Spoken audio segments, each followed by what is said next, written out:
Hey guys, so we are done with our mashed potatoes. So ang gagawin ko ay lalagay ko siya sa bowl.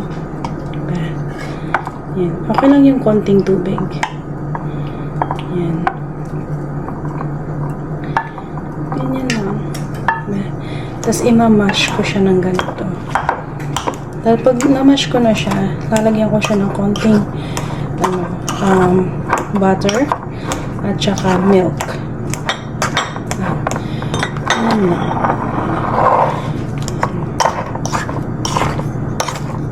Itong milk na ito ay gagamitin ko naman yan para sa gravy mamaya. So instead of water, ang gagawin ko ay milk para sa gravy.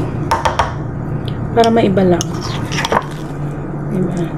Tapos yung guys, yung ham, naka-bake na siya. 325 Fahrenheit sa oven. Ganyan lang. Tapos, maglalagay tayo ng dito, butter. Yan. Lalagay ko yung lahat. Kasi konti lang naman na natitira. Yan. Maano din yan. Matutunaw din yan, guys. So, pag tunaw na yan, saka ko siya haluin ulit. So, ngayon, ang gagawin ko naman ay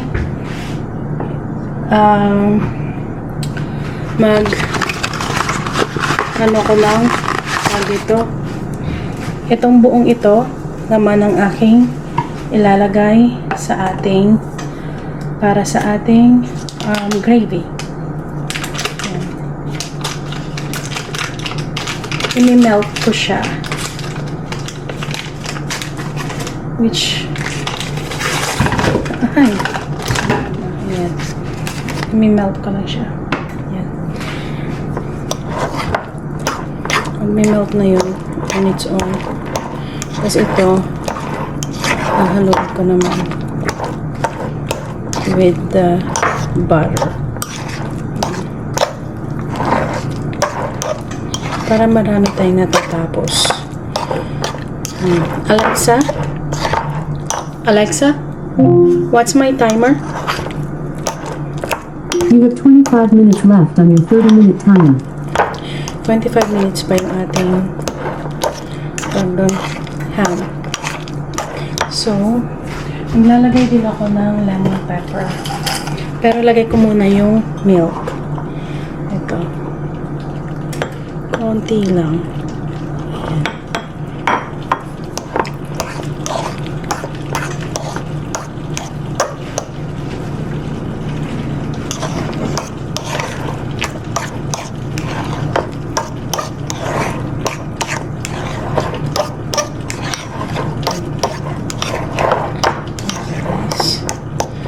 Yan, ganito na siya, oh. Mashed potato na yan.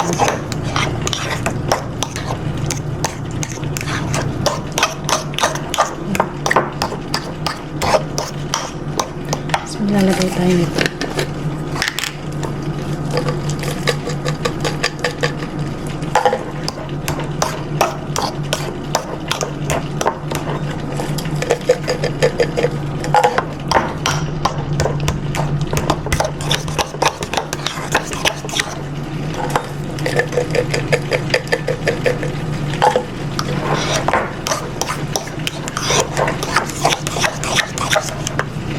Ayan.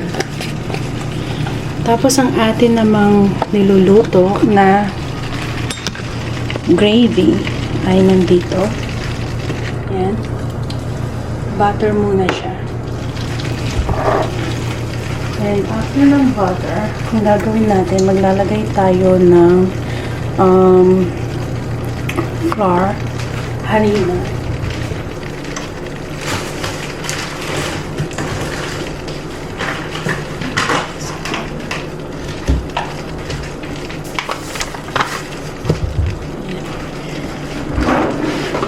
Ilan ba ang lalagay nating harina? Ang lalagay nating harina ay hanapin ko yung aking mga measurement. tablespoon to eh. Ayun. 4 na tablespoon. Ito. Guys. Ayan. 4 na ganito. Kasi hindi pa siya tawag dito, hindi pa siya mag-melt.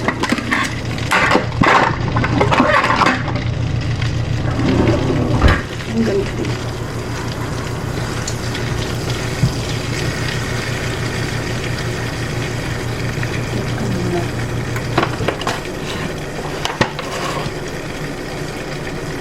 Well, instead of 4, kasi medyo marami-rami yung ano, gagawin ko siyang 5. 2, 3, 4, 5. Ayan. Standby lang siya dyan.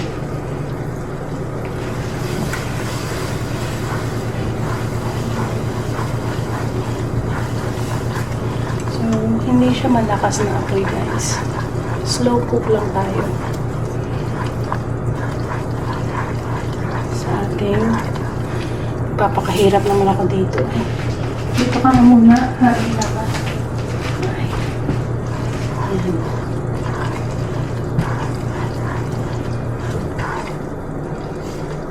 So, gagawin ko muna na walang mga buo-buo tong harina natin.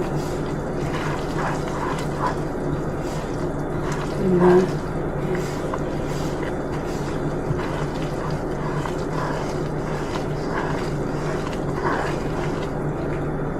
Tapos maglalagay ako ng onion powder.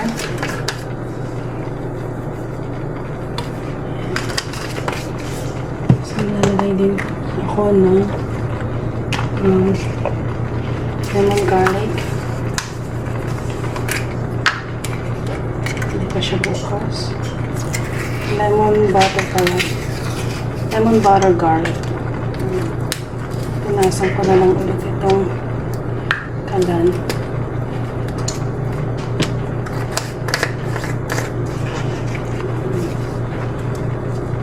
Tansya-tansya lang, guys.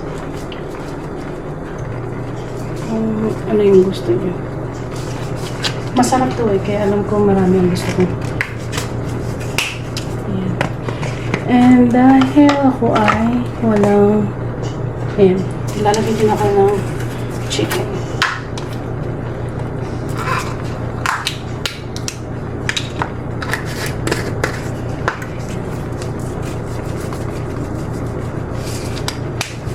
Para mas marami yung chicken kaysa sa lemon butter. Kaya damihan ko din butter.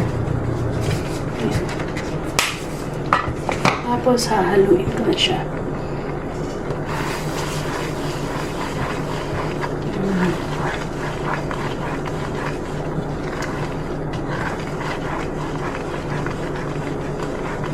Dapat pala dito ko siya niluto. Ang layo. Tangkad ko kasi. Ngayon, maglalagay na tayo ng ating 1 cup milk. Diba?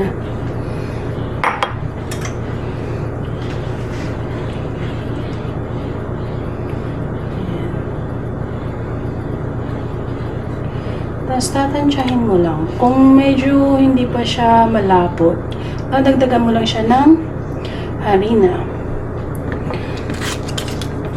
Okay. Ako ay maghahanda para sa harina. At kailanganin ko pa ng harina. Yan, dyan lang muna yan. Pero, hindi ako magpakali. Kaya, magpupunas din ako. Siguraduhin ko malinis. Hindi kasi ako magpakali pagka may dumi. Ayan. Alam kong kailangan ko pa ng harina, guys. Kasi yung milk, nagpa-watery. So, dadagdagan ko pa ng 3. 1, 2. 2 muna. Tingnan natin sa 2 kung ano magiging kalabasan. Diba?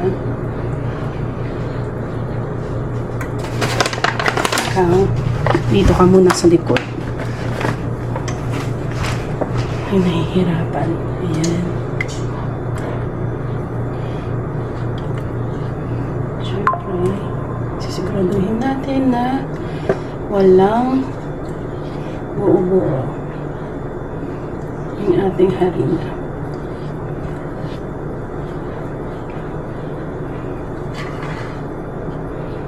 Parang okay na siya sa 7. Kasi diba 5 yung inuna natin. Tapos nagdagdag tayo ng nahihirapan na talaga ako. Ang gagawin ko, dito ko na ilalagay. Ito yung papatay ko.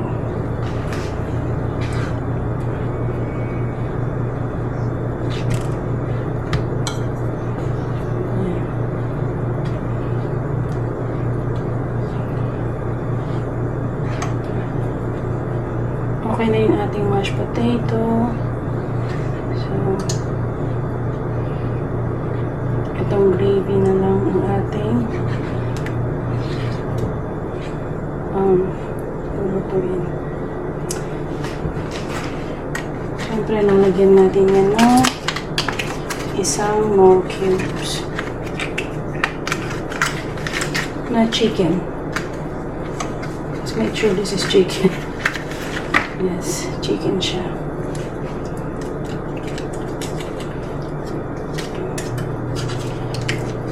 Ihanda ko siya ganyan.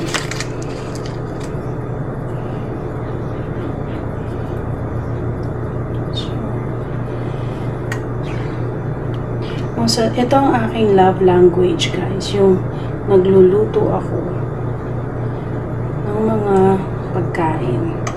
Mas gusto ko yung pinagluluto ko siya kesa yung lumalabas kami. Hindi lang halata sa vlog. Kasi mostly, gumagala kami, diba guys?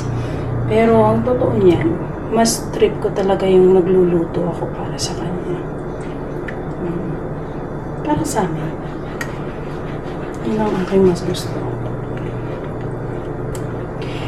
Cooking is not for everybody. Nasa passion kasi yan eh. Ako naman, hindi ko naman inakala na magiging passion ko ang pagluluto. Naging passion ko na lang siya talaga nung may asawa na. Siyempre, ano nga sabi nila, diba? A way to a man's heart is through their stomach. Diba? Yan. Okay, pagkaluto na to, saka ko na ulit tuloy ang aking vlog.